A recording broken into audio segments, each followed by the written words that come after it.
नमस्कार दोस्तों, आपके अपने चैनल हमारे संस्कार में आपका बहुत बहुत स्वागत है। आज हम आपके लिए लेकर आए हैं धनतेरस की कथा।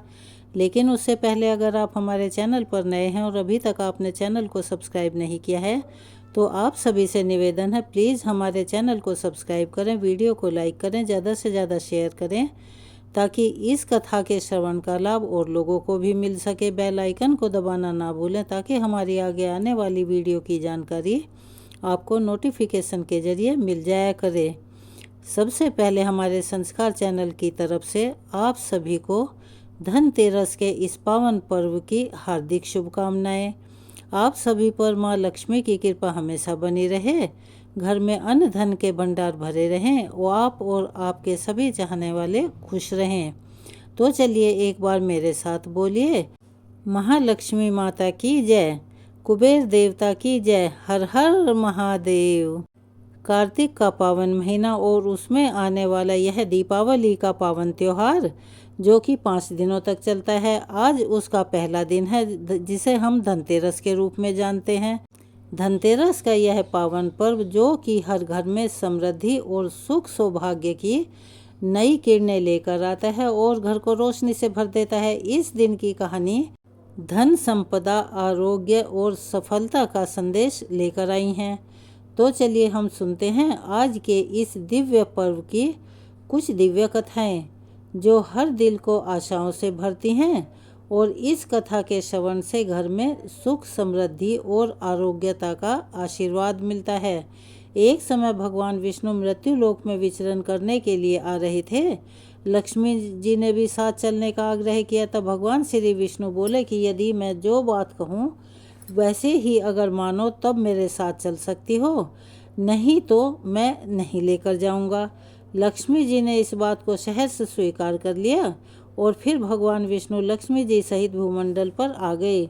कुछ देर बाद एक स्थान पर भगवान विष्णु लक्ष्मी जी से कहने लगे कि देवी, जब तक मैं ना आऊँ आप यहीं ठहरो, मैं दक्षिण दिशा की तरफ जा रहा हूँ, आप उधर बिल्कुल मत देखना।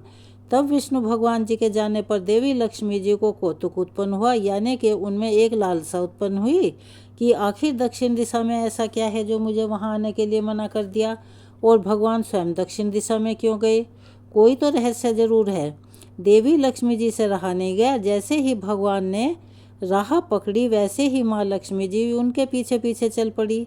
कुछ ही दूर पर उन्हें सरसों का एक खेत दिखाई दिया। वह खूब खिला हुआ था, यानी कि उसमें फूल खिले हुए थे और वह लहलहा रहा था। वह उधर ही चल पड़ी। सरसों की शोभा से देवी मुग्ध हो गई और उसके फूल तोड़कर अपने केशों में लगा लिए, श्रृंगार कर लिया। इसके बाद वे आगे बढ़ी। आगे गन्ने का खेत दिखाई दिया। खूब मीठे रसीले गन्ने लगे हुए थे। तब देवी लक्ष्मी जी ने 4 गन्ने लिए और रस चूसने लगी। उसी क्षण विष्णु भगवान जी वहां आ गए और यह देखकर देवी लक्ष्मी जी पर नाराज होकर उन्होंने उसे श्राप दिया कि मैंने तुम्हें इधर आने से मना किया था परंतु तुम नहीं मानी और इस किसान की चोरी का अपराध कर बैठी। अब तुम उस किसान की 12 वर्ष तक सेवा करो और इसे सजा के रूप में स्वीकार करो। ऐसा कहकर भगवान उन्हें छोड़कर क्षीर सागर में चले गए। तब देवी लक्ष्मी एक साधारण स्त्री का रूप बनाकर किसान के घर पर गई और उन्होंने किसान से कुछ काम मांगा। वह किसान बहुत गरीब था। तब भी देवी लक्ष्मी जी के आग्रह करने पर उस किसान ने उन्हें अपने घर पर छोटे मोटे काम करने के लिए रख लिया। तब देवी लक्ष्मी जी ने किसान की पत्नी से कहा कि तुम पहले स्नान कर लो और पहले इस मेरी बनाई हुई देवी लक्ष्मी जी का पूजन करो, उसके बाद तुम रसोई बनाना, तब तुम जो कुछ भी मांगोगी वह तुम्हें मिल जाएगा। किसान की पत्नी ने देवी लक्ष्मी जी के आदेश के अनुसार वैसा ही किया। पूजा के प्रभाव से और लक्ष्मी जी की कृपा से किसान का घर दूसरे ही दिन अन्न, धन, रत्न, स्वर्ण आदि से भर गया। इस प्रकार देवी लक्ष्मी ने किसान को धन धान्य से पूर्ण कर दिया। अब उसकी दरिद्रता दूर हो चुकी थी। इसी तरह से दिन बीतते बीतते किसान के 12 वर्ष बड़े आनंद से कट गए। 12 वर्षों के बाद जब देवी लक्ष्मी जी वापस जाने के लिए तैयार हुई तब भगवान विष्णु देवी लक्ष्मी जी को लेने आए। उस समय वे भी एक साधारण पुरुष का भेष बनाकर किसान के घर पर आए थे। जब उन्होंने अपनी पत्नी अर्थात देवी लक्ष्मी जी को वापस ले जाने के लिए कहा तो किसान ने उन्हें इनकार कर दिया। देवी लक्ष्मी जी भी बिना किसान की इच्छा के वहाँ से जाने को तैयार नहीं थी। तब श्री विष्णु भगवान ने एक चतुराई की। श्री विष्णु भगवान जिस दिन लक्ष्मी जी को लेने आए थे उस दिन वारुणी पर्व था। इसीलिए किसान को वारुणी पर्व का महत्व समझाते हुए भगवान ने कहा कि तुम परिवार सहित गंगा जी में जाकर स्नान करो और इन कोड़ियों को भी जल में छोड़ देना। जब तक तुम नहीं लौटोगे तब तक मैं अपनी पत्नी को नहीं लेकर जाऊंगा। तब देवी लक्ष्मी जी ने किसान को 4 कोड़ियाँ गंगा जी में डालने को दे दी। किसान ने वैसा ही किया। वह सारे परिवार को लेकर गंगा स्नान करने के लिए चला गया। जैसे ही उसने गंगा जी में कोड़ियाँ डाली वैसे ही 4 हाथ गंगा जी में से निकले और उन्होंने वह कोड़ियाँ ले ली। अब तो किसान को बड़ा आश्चर्य हुआ कि वह तो कोई देवी है। तब किसान ने हाथ जोड़कर गंगा जी से पूछा, हे माता, यह 4 हाथ किसके हैं? तब गंगा जी बोली, हे किसान, वे चारों हाथ मेरे ही थे। तूने जो कोड़ियाँ बेच दी हुई थी वे किसकी दी हुई हैं? तब किसान ने कहा, मेरे घर जो स्त्री आई हुई है उन्होंने ही दी हैं। तब गंगा जी बोली कि तुम्हारे घर पर जो स्त्री आई है वो साक्षात लक्ष्मी है और पुरुष विष्णु भगवान है। तुम लक्ष्मी जी को जाने मत देना, नहीं तो तुम फिर से निर्धन हो जाओगे। यह सुनकर किसान घर वापस लौट आया। वहाँ देवी लक्ष्मी जी और विष्णु भगवान जाने को तैयार बैठे थे। अब तो किसान ने देवी लक्ष्मी जी का आंचल पकड़ लिया और बोला कि मैं आपको नहीं जाने दूंगा। तब भगवान ने किसान से कहा कि इन्हें कौन जाने देता है, लेकिन यह तो चंचला है, कहीं एक स्थान पर ठहरती ही नहीं, इसीलिए इनको तो बड़े बड़े तक नहीं रोक सके। इनको तो मेरा श्राप था जो कि 12 वर्षों से तुम्हारी सेवा कर रही थी। अब तुम्हारी 12 वर्ष की सेवा का समय पूरा हो चुका है, इसीलिए इनके वापस जाने का समय भी हो चुका है। लेकिन किसान तो हठपूर्वक कहने लगा कि नहीं, अब मैं लक्ष्मी जी को नहीं जाने दूंगा, आप कोई दूसरी स्त्री यहाँ से ले जाओ। तब लक्ष्मी जी ने कहा, हे किसान, तुम मुझे रोकना चाहते हो तो जो मैं कहूँ, जैसा कहूँ वैसा करना। कल धनतेरस है, मैं तुम्हारे लिए धनतेरस मनाऊंगी। तुम कल घर को लीप पोत कर साफ करना, रात में घी का दीपक जलाकर रखना और सायंकाल मेरा पूजन करना, यानी कि प्रदोष काल में मेरा पूजन करना। एक तांबे के कलश में रुपया भरकर मेरे निमित्त रखना, मैं उस कलश में निवास करूंगी, किंतु पूजा के समय मैं तुम्हें दिखाई नहीं दूंगी। मैं इस दिन की पूजा करने से वर्ष भर तुम्हारे घर से नहीं जाऊंगी। मुझे रखना है तो इसी तरह प्रतिवर्ष मेरी पूजा करना। ऐसा कहकर वे दीपकों के प्रकाश के साथ 10 दिशाओं में फैल गई और भगवान देखते ही रह गए। फिर अगले दिन किसान ने देवी लक्ष्मी जी के कथन के अनुसार पूजन किया, जिससे उसका घर धन धान्य से पूर्ण हो गया। इस तरह अब वह हर वर्ष 13 के दिन देवी लक्ष्मी जी की पूजा करने लगा।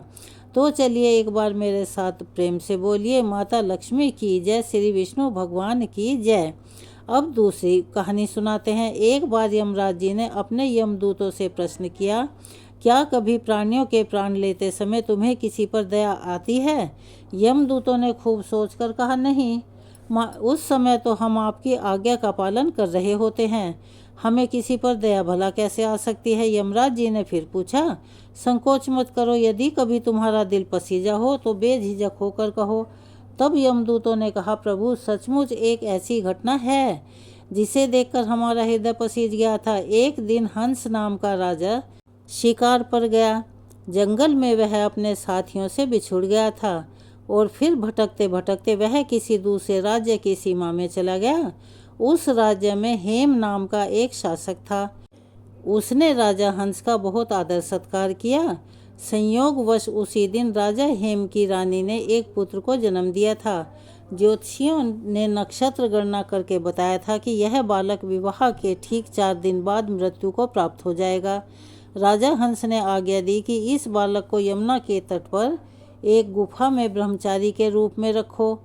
उन तक स्त्रियों की परछाई भी नहीं पहुंचनी चाहिए। किंतु विधाता का विधान तो कुछ और ही था, उसे कौन बदल सकता है। संयोग से राजा हंस की पुत्री यमुना नदी के तट पर चली गई और वहां जाकर उसने उस ब्रह्मचारी के साथ गंधर्व विवाह कर लिया।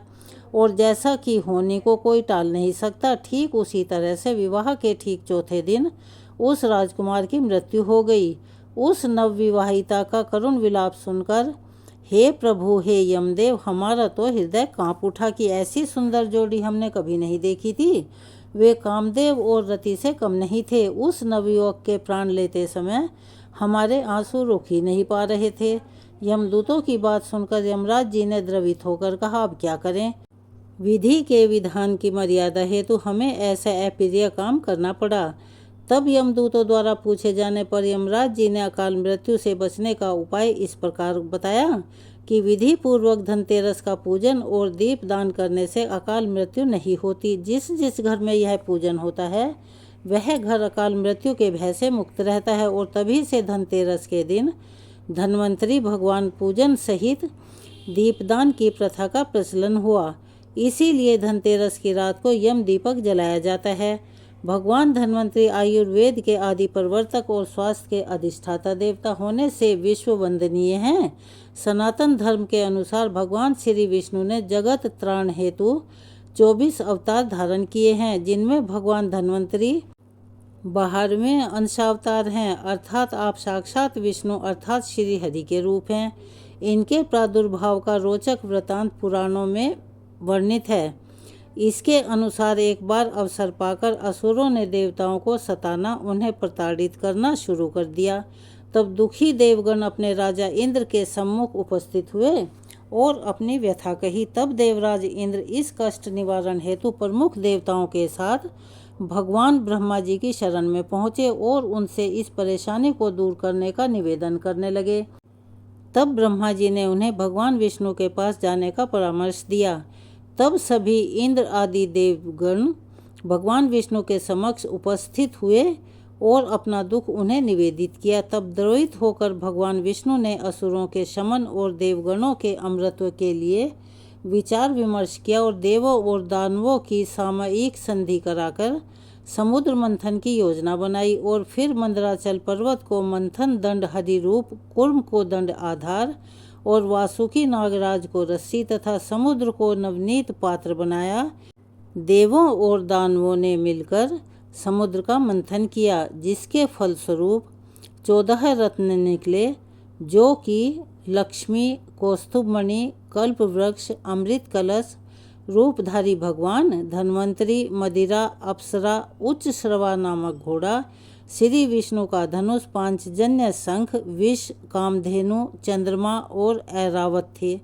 समुद्र मंथन से सबसे पहले हलाहल विष की प्राप्ति हुई। विष की प्रचंडता से त्रस्त देवताओं की प्रार्थना पर भगवान शंकर ने उसको अपने कंठ में धारण किया। इसके बाद कामधेनु प्राप्त हुई, जिसे ऋषियों को अर्पण कर दिया गया। फिर उच्च श्रवा घोड़ा मिला, जिसे दैत्यराज बलि को सौंप दिया गया। इसके बाद प्रसिद्ध गजराज ऐरावत प्राप्त हुआ, जो कि इंद्र को दे दिया गया। कौस्तुभ मणि भगवान विष्णु को और कल्प वृक्ष देवताओं को समर्पित किया गया। अप्सरा भी देवताओं को प्राप्त हुई। इसके बाद लक्ष्मी जी निकली, जिन्हें प्रजा पालन परायण भगवान विष्णु का आश्रय प्राप्त हुआ। फिर वारुणी मदिरा निकली, जिसे असुरों को सौंप दिया। अभी समुद्र मंथन हो ही रहा था। अभीष्ट वस्तु अमृत की प्राप्ति नहीं हुई थी। अमृत प्राप्ति का श्रेय भगवान धन्वंतरी के भाग्य में था। इसीलिए इस बार अमर अवतरित भगवान धन्वंतरी प्रकट हुए। आयुर्वेद शास्त्र, वनस्पति, औषधि और अमृत हाथ में रखे हुए, रत्न आभूषण और वनमाला धारण किए हुए भगवान धन्वंतरी का सुंदर रूप विश्व को लुभा रहा था। वे आयुर्वेद के प्रवर्तक इंद्र के समान पराक्रमी और यज्ञांश भोजी थे। अमृत का कलश भगवान धन्वंतरी के हाथों में देखते ही देव और दानव बड़े ही प्रसन्न हुए। चालाक राक्षसों ने शुद्धा कुंभ अर्थात अमृत कलश को झपट कर ले लिया। तब भगवान विष्णु ने विश्व मोहिनी माया का स्वरूप धारण कर राक्षसों को मोहित करके मदिरा में ही आसक्त रखा और प्रजापालक देवताओं को अमृत का पान कराया, जिससे वे अतुल शक्ति संपन्न होकर और अमर होकर राक्षसों से सफल युद्ध कर विजयी बने। इसके बाद अन्य 4 रत्न समुद्र में से और प्राप्त हुए। गरुड़ पुराण में भगवान धन्वंतरी के व्रत की कथा का वर्णन आया है। इसके बाद ऋषियों के पूछने पर भगवान विष्णु ने कहा कि पृथ्वी और स्वर्ग में रोगों के कारण दुखी मनुष्य और देवों की दशा से दुखी होकर महायोगी नारद भगवान विष्णु के पास गए और अनेक व्याधियों से ग्रस्त प्राणियों के निरोग होने का उपाय पूछा। तब भगवान ने कहा कि मैं धन्वंतरी का अवतार ग्रहण करूंगा और इंद्र से आयुर्वेद को प्राप्त करके सब लोगों को स्वस्थ बना दूंगा।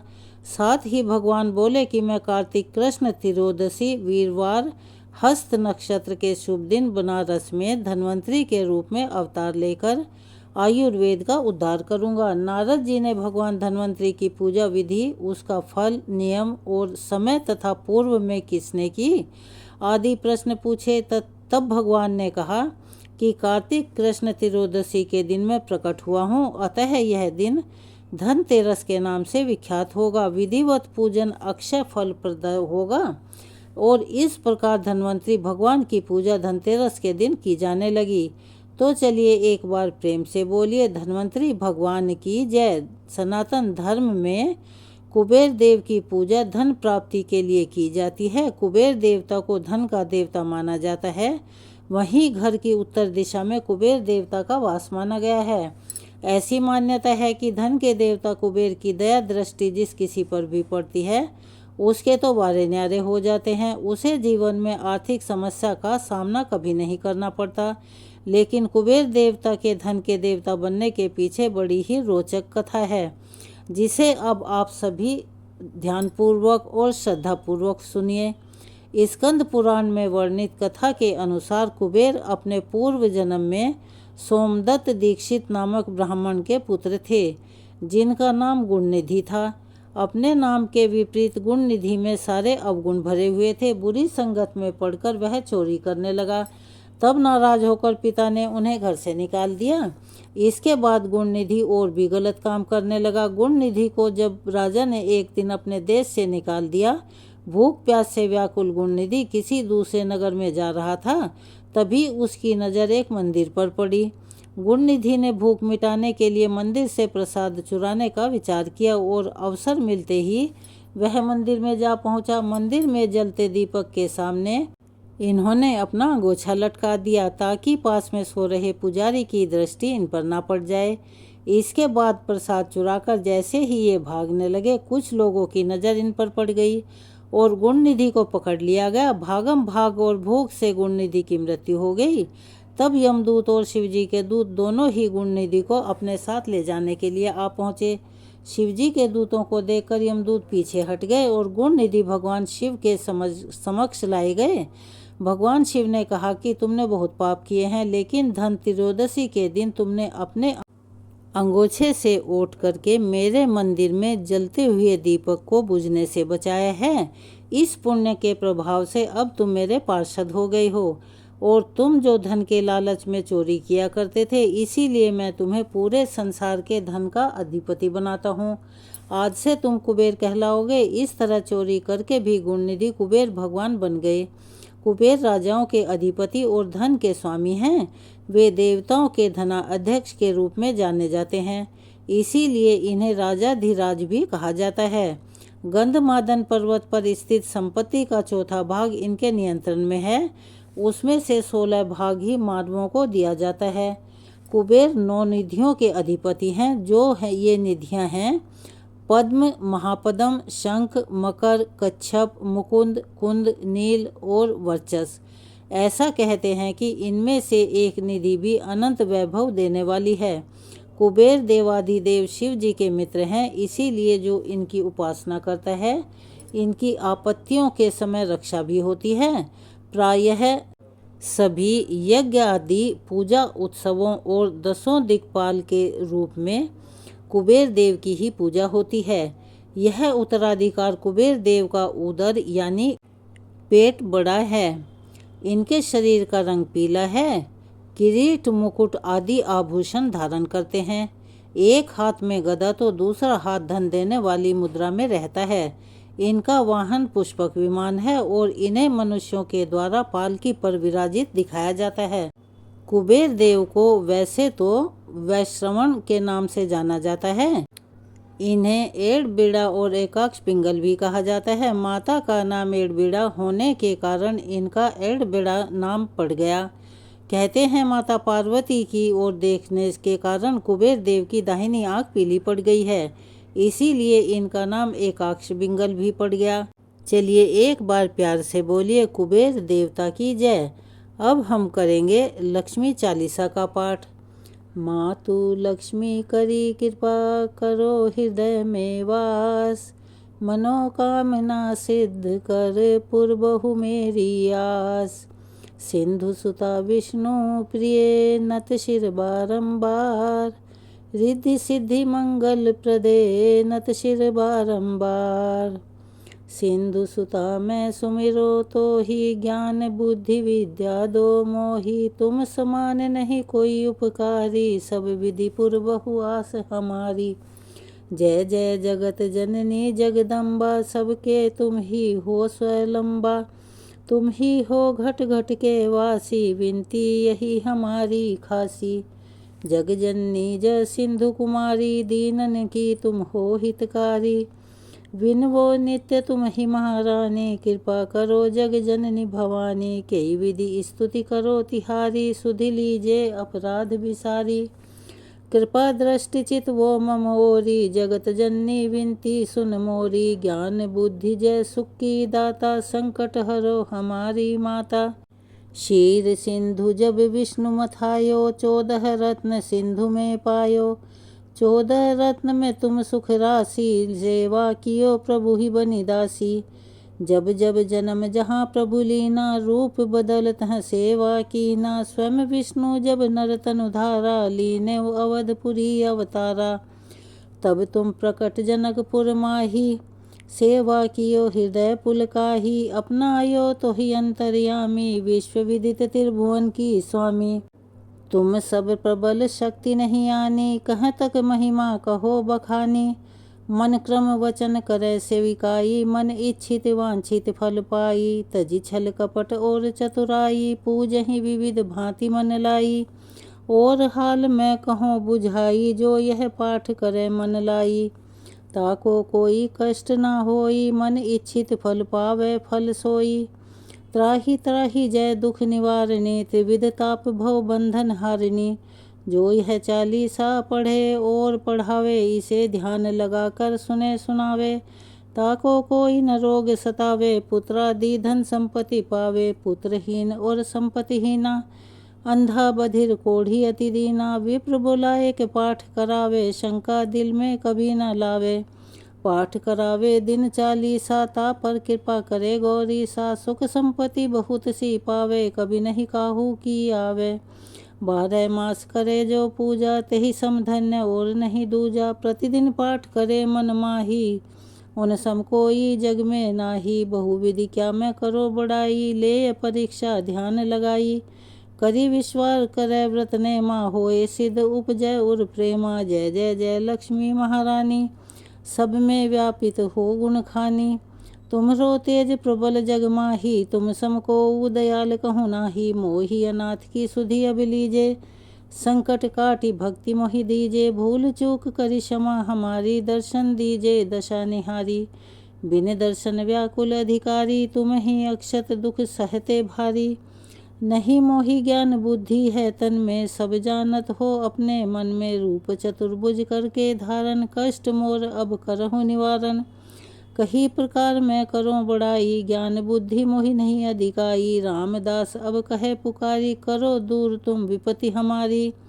त्राहि त्राहि दुख हारिणी, हरो बेगी सब त्रास। जयति जयति जय लक्ष्मी, करो शत्रुन का नाश। रामदास धरि ध्यान नित, विनय करत कर जोर। मातु लक्ष्मी दास पर करहूँ दया की कोर। लक्ष्मी चालीसा यहाँ समाप्त होती है। जैसा कि धनतेरस का दिन धन्वंतरी के नाम पर ही पड़ा है, तो उनकी चालीसा का पाठ अब हम करेंगे। करूँ वंदना गुरु चरण रज, हृदय राखी श्री राम। मातृ पितृ चरण नमन करूँ, प्रभु कीर्ति करूँ बखान। तब कीर्ति आदि अनंत है, विष्णु अवतार भिषक महान। हृदय में आकर विराजिए, जय धन्वंतरी भगवान। जय धन्वंतरी जय रोगारी, सुन लो प्रभु तुम अरज हमारी। तुम्हारी महिमा सब जन गावे, सकल साधु जन ही हर्षावे। शाश्वत है आयुर्वेद विज्ञाना, तुम्हारी कृपा से सब जग जाना। कथा अनोखी सुनी प्रकाशा, वेद में ज्यों लिखी ऋषि व्यासा। कुपित भयउ तब ऋषि दुर्वासा, दीना सब देवन को श्रापा।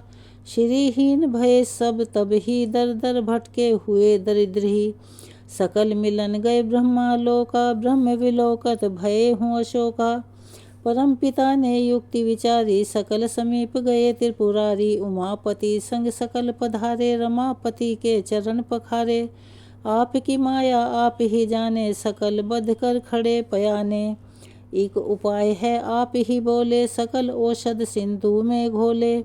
शीर सिंधु में औषध डारी, तनिक हंसे प्रभु लीला धारी। मंदराचल की मथानी बनाई, दानवों से अगुवाई कराई। देव जनों को पीछे लगाया, तल पृष्ठ को स्वयं हाथ लगाया। मंथन हुआ भयंकर भारी, तब जन में प्रभु लीला धारी। अंश अवतार तब आप ही लीना, धनवंतरी तेई नाम ही दीना। सौम्य चतुर्भुज रूप बनाया, स्तवन सब देवों ने गाया। अमृत कलश लिए एक भुजा, आयुर्वेद औषध कर दूजा।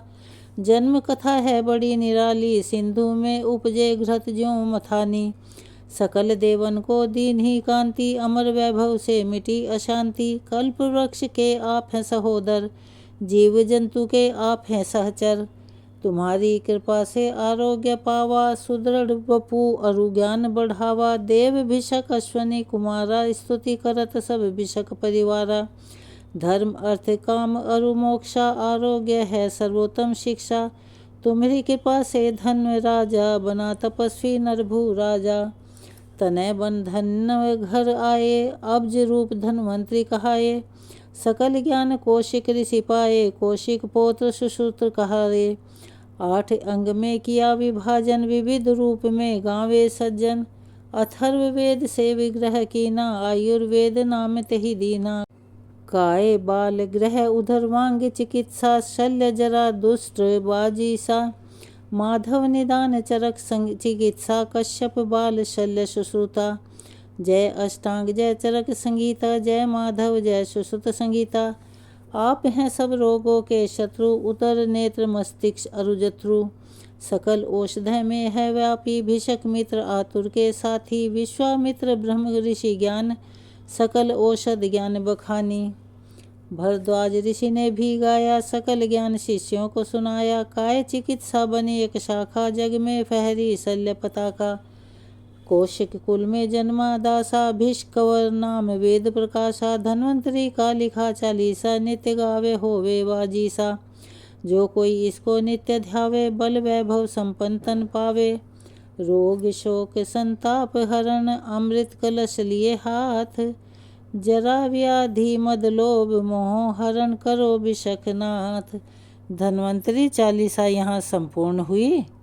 चलिए अब सब मिलकर गाते हैं लक्ष्मी माता की आरती। ओम जय लक्ष्मी माता मैया, जय लक्ष्मी माता। तुमको निश दिन सेवत, मैया जी को निश दिन सेवत। हर विष्णु धाता, ओम जय लक्ष्मी माता।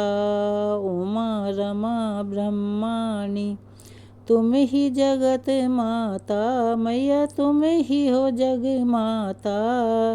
सूर्य चंद्रमा ध्यावत, सूर्य चंद्रमा ध्यावत। नारद ऋषि गाता, ओम जय लक्ष्मी माता। दुर्गा रूप निरंजनी, सुख संपत्ति दाता, मैया सुख संपत्ति दाता।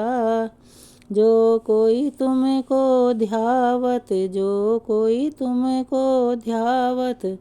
रिद्धि सिद्धि धन पाता, ओम जय लक्ष्मी माता। तुम पाताल निवासनी, तुम ही शुभ दाता, मैया तुम ही शुभ दाता। कर्म प्रभाव प्रकाशिनी, कर्म प्रभाव प्रकाशिनी। भवनिधि की त्राता, ओम जय लक्ष्मी माता। जिस घर तुम रहती तहाँ सब सद्गुण आता, मैया सब सद्गुण आता। सब संभव हो जाता, सब संभव हो जाता, मन नहीं घबराता। ओम जय लक्ष्मी माता।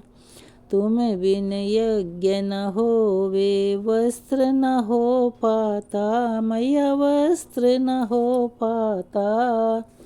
खान पान को वैभव, खान पान को वैभव, सब तुमसे आता। ओम जय लक्ष्मी माता। शुभ गुण मंदिर सुंदर, शीर निधि जाता, मैया शीर निधि जाता। रत्न चतुर्दश तुम बिन, रत्न चतुर्दश तुम बिन, कोई नहीं पाता। ओम जय लक्ष्मी माता। महालक्ष्मी जी की आरती जो कोई नर गाता, मैया जो कोई नर गाता। उर आनंद अति उपजे, उर आनंद अति उपजे, पाप उतर जाता। ओम जय लक्ष्मी माता। ओम जय लक्ष्मी माता, मैया जय लक्ष्मी माता। तुमको निश दिन सेवत, मैया जी को निश दिन सेवत, हरि विष्णु धाता। ओम जय लक्ष्मी माता।